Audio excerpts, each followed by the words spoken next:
Assalamualaikum warahmatullahi wabarakatuh. Berjumpa lagi dengan Bapak dalam pelajaran Matematika kelas 7.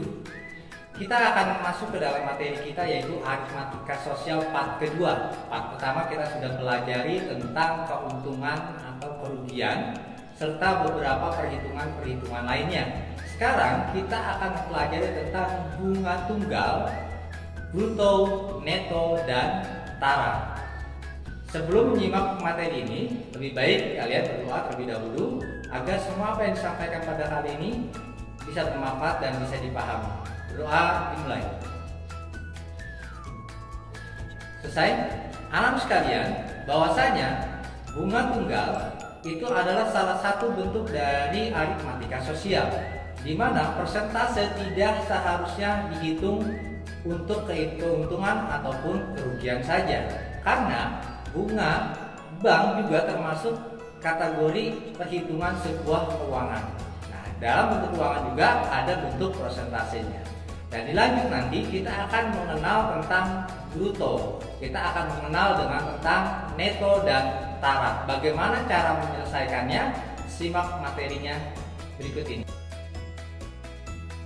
Oke, kita masuki materi kita tentang aritmatika sosial part 2. Pertanyaannya, apa sih bunga, bruto, neto, dan tara? Apa ini disebut bunga? Bukan ya, ini memang bunga hidup. Tapi yang dimaksud dalam bunga dalam matematika, yaitu kita akan bicarakan tentang bunga bank. Yang pernah kalian juga lihat gambar-gambar seperti ini kalau kalian memasuki bank-bank tertentu yang ada di wilayah kita masing-masing.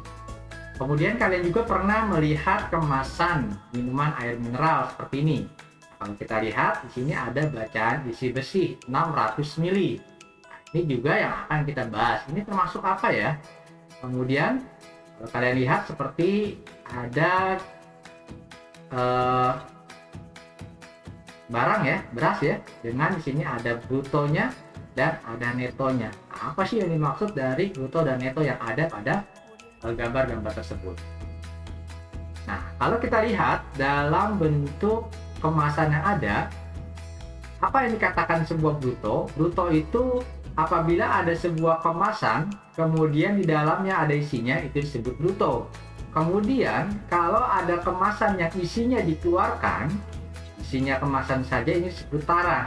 Kemudian dalam kemasan ini ada isinya saja yang dipisahkan dari kemasan, itu disebut sebagai neto. Nah, mulai tergambarkan oleh kalian apa itu bunga, bruto, neto, dan tara. Next, kita akan lanjutkan. Sekarang kita bahas tentang bunga tabungan. Bunga tabungan termasuk dalam jenis bunga simpanan, yakni bunga yang diberikan sebagai rangsangan atau balas jasa bagi nasabah karena telah menyimpan dananya di bank. Nah, kalian, bunga simpanan juga bisa disebut sebagai harga yang harus dibayar bank kepada nasabah. Bunga tabungan dihitung berdasarkan persen nilai dalam bentuk persentase. Kemudian bunga tabungan dihitung secara periodik, misalnya sebulan sekali atau setahun sekali. Ada beberapa jenis-jenis bunga tabungan. Yang pertama ada bunga tunggal, bunga yang dihitung berdasarkan besarnya modal saja.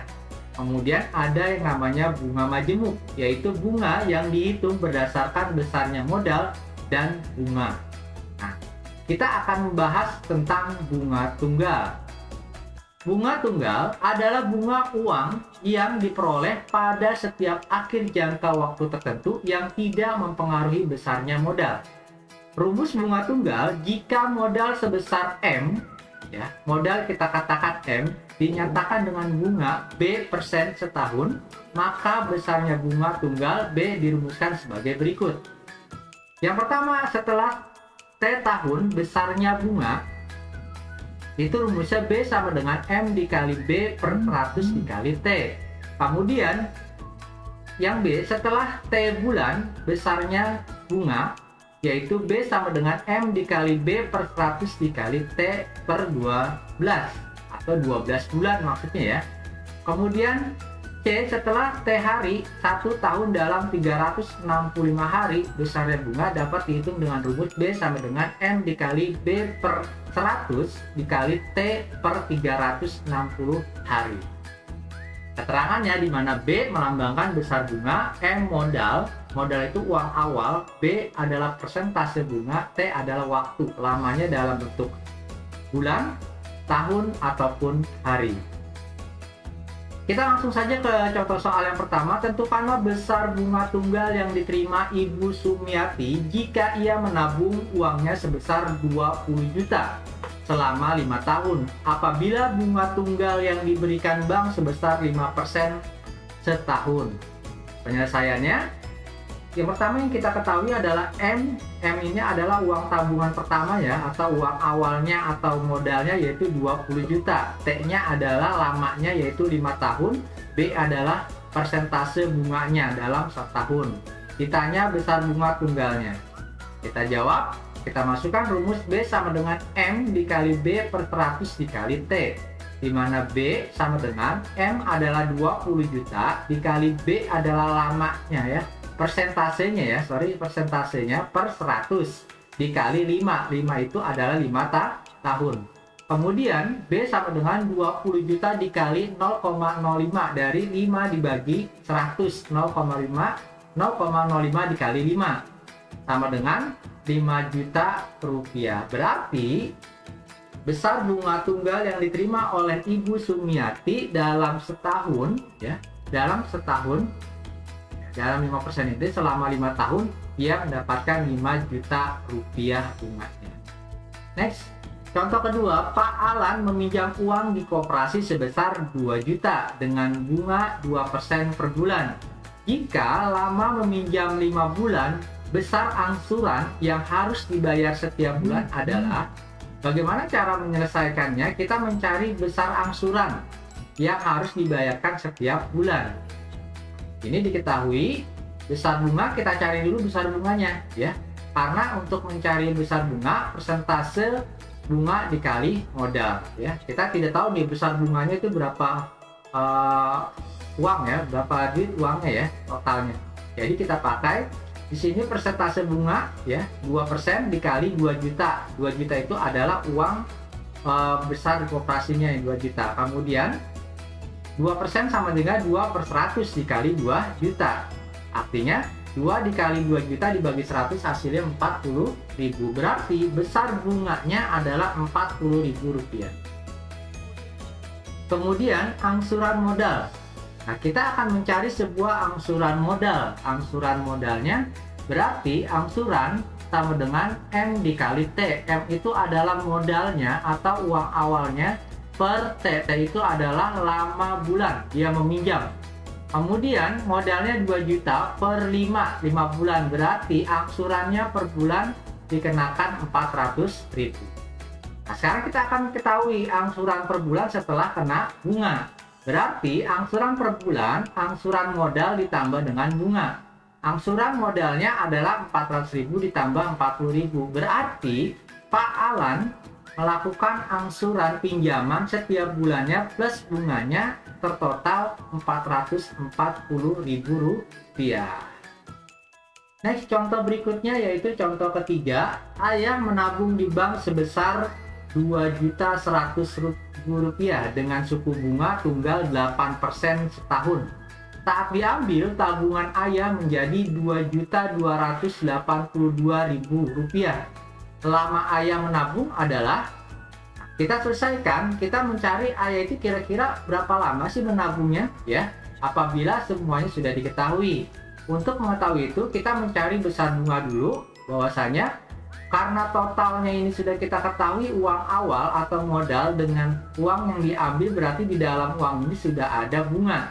Berarti cara menentukan besar bunga, tabungan akhir ya dikurang tabungan awal. Artinya tabungan akhirnya berapa yang diambil? 2.282.000, tabungan awal aja 2.100.000, berarti besar bunganya adalah 182 Rp15.000. Kemudian kita akan mencari lama menabung. Ayah berapa lama sih menabungnya? Kita pakai rumus B sama dengan M dikali B per M kali B per 100 kali T, di mana bunganya itu adalah Rp182.000 sama dengan modalnya adalah 2.100.000 ya, Rp2.100.000 dikali B-nya ini adalah persentasenya yaitu 8% per 100 dikali T ya. T-nya yang akan kita cari yaitu lama ayah menabung. Kemudian 182.000 sama dengan 2.100.000 dikali 8 per 100 kali T. Nah, kemudian cara mudah menghitungnya, ini 100 ini ya, kita bagi saja, cari yang nolnya sama. Nah, ini kita coret nih yang 2.100.000. 100-nya 0,2 kita coret sini. Kemudian yang 0,3 kita coret dengan yang ini. Nah, untuk mempermudahnya ya, akan menjadi hasil satuan yaitu 182 sama dengan misalnya kan 21 dikali 8 ya, 100 sudah habis ya karena dibagi ke sini ya. Kemudian dikali T, T-nya itu adalah lama. Kemudian 182 sama dengan 168 dikali T. Artinya 182 sama dengan 168 T. 168 T didapat dari 168 dikali T. Nah, sekarang T-nya kita pindah ruaskan ke arah kiri hingga menjadi 182 per 168. Ini kita sederhanakan pecahannya. Saling kita bagi 14 ya. Artinya akan menjadi 13 per 12. 182 dibagi 14 hasilnya 13. 168 dibagi 14 hasilnya 12. Sekarang untuk mengetahui lamanya yang menabung kita kalikan dengan 1 tahun. 1 tahun itu ada 12 bulan. Berarti 13 dikali 12 bulan dibagi 12 hasilnya 13 bulan. Artinya lama ayah menabung yaitu 13 bulan. Oke, sekarang kita akan lanjutkan tentang bruto, tara, dan neto. Bruto, neto, dan tara. Nah, kita lihat definisinya. Bruto itu adalah berat isi plus kemasan. Tadi kita lihat di sini ya. Kemudian neto itu adalah berat isi, yaitu isinya saja. Kemudian tara itu adalah berat kemasan, berarti kemasannya saja ya. Nah, rumusnya kita dapat untuk mencari bruto. Bruto itu dikenal juga berat kotor, yaitu neto ditambah tara. Kemudian untuk neto, neto disebut juga sebagai berat bersih, yaitu bruto dikurang tara. Dan untuk tara yang disebut sebagai kemasan, untuk mencari nilai tara bruto dikurang neto. Ada beberapa rumus tara yang perlu kalian ketahui. Yang pertama, untuk mencari tara, tadi kita bisa menggunakan tara sama dengan bruto dikurang neto. Namun, untuk mencari tara yang diketahui persentasenya bisa dicari dengan persentase tara dikali bruto. Atau untuk mencari sebuah persentase tara, di mana tara dibagi bruto dikali 100%. Kita langsung ke contoh soal. Contoh soal pertama, Anik membeli 1 dirigen minyak goreng, di mana berat dari wadahnya adalah 1 kg. Dan berat dari minyak goreng adalah 45 kg. Berapakah brutonya? Cara penyelesaiannya kita masukkan rumus mencari bruto, yaitu neto ditambah tara. Nah, sekarang brutonya, netonya adalah berat bersih 45 kg ya. Kemudian ditambah taranya 1 kg. Berarti 45 kg ditambah 1 kg adalah 46 kg. Berarti berat isi dan ya, berat isi dan kemasannya itu 46 kg.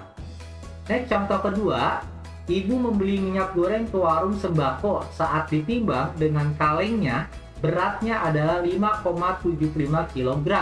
Setelah itu, ibu meminta pada pemilik warung untuk menimbang kaleng minyaknya saja dan beratnya adalah 0,75 kg. Berapakah netonya dan persentase taranya? Penyelesaiannya sekarang ini ada diminta persentase taranya ya nantinya. Berarti sekarang kita menentukan berat netonya atau berat bersihnya.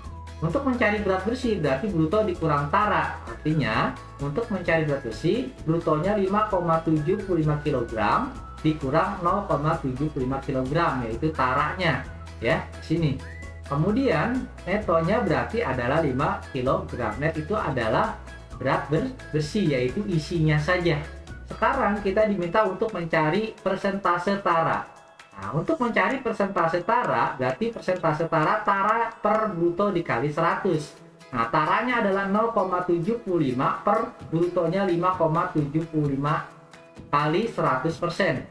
Hasilnya menjadi 13,04%. Nah, ini persentase taranya. Jadi berat netonya 5 kg, kemudian persentase taranya adalah 13,04%. Next, contoh berikutnya. Ibu membeli gula pasir ke warung, saat ditimbang beserta wadahnya beratnya adalah 2,05 kg. Setelah itu, ibu meminta tukang warung untuk menimbang gulanya saja dan beratnya adalah 2 kg.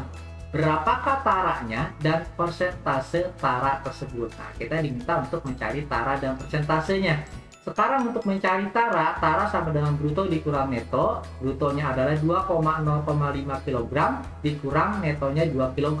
Hasilnya menjadi 0,05 kg atau kalau dijadikan gram 50 gram ya. Kemudian sekarang kita mencari persentase tara, yaitu dalam bentuk persen. Berarti persentase tara per bruto dikali 100%. Nah, taranya adalah 0,05 yang tadi kita sudah hitung per 2,05, yaitu brutonya kali 100. Hasilnya akan menjadi 2,4%. Nah, ini persen taranya. Lanjut soal berikutnya. Pedagang sembako membeli 1 karung tepung terigu dengan berat bruto 50 kg dan taranya 1%. Berapa yang harus dibayar pedagang tersebut jika harga per kilogramnya 6.000? Nah, ini cara penyelesaiannya, kita cari dulu berat taranya dulu ya. Nah, berat tara kalau misalkan dalam bentuk persen, di sini kita tinggal kalikan persentase tara kali bruto. Artinya taranya 1% dikali brutonya 50 kg. Hasilnya 1% sama juga 1/100 dikali 50. Hasilnya 0,5 kg. Ini taranya. Terus kita mencari netonya. Ya, netnya itu adalah net sama dengan bruto dikurang tara. Berarti netnya adalah 50 kg, brutonya dikurang taranya 0,5 kg. Hasilnya akan menjadi 49,5 kg. Berarti berapa sih harganya? Nah, untuk mencari harga bersih, berarti harga bersih 49,5 kg ini dikali dengan harga satuannya 6.000. Berarti harga bersihnya adalah Rp297.000 ya. Ini semua adalah materi yang sudah ada. Oke, semoga bisa dipahami dengan baik. Setelah materinya sudah Bapak sampaikan, tinggal kalian mengerjakan tugas. Ya, tugas ini ada di buku LKS-mu di halaman 13 ya, tentang tugas mandiri nomor 1 sampai dengan nomor 5. Kerjakan jawabannya saja, dikirim seperti biasa ke nomor WhatsApp Bapak. Kerjakan dengan semangat selama pandemi ini, walaupun di rumah, kerjakan dengan maksimal agar hasilnya baik semuanya. Terima kasih. Wassalamualaikum warahmatullahi wabarakatuh.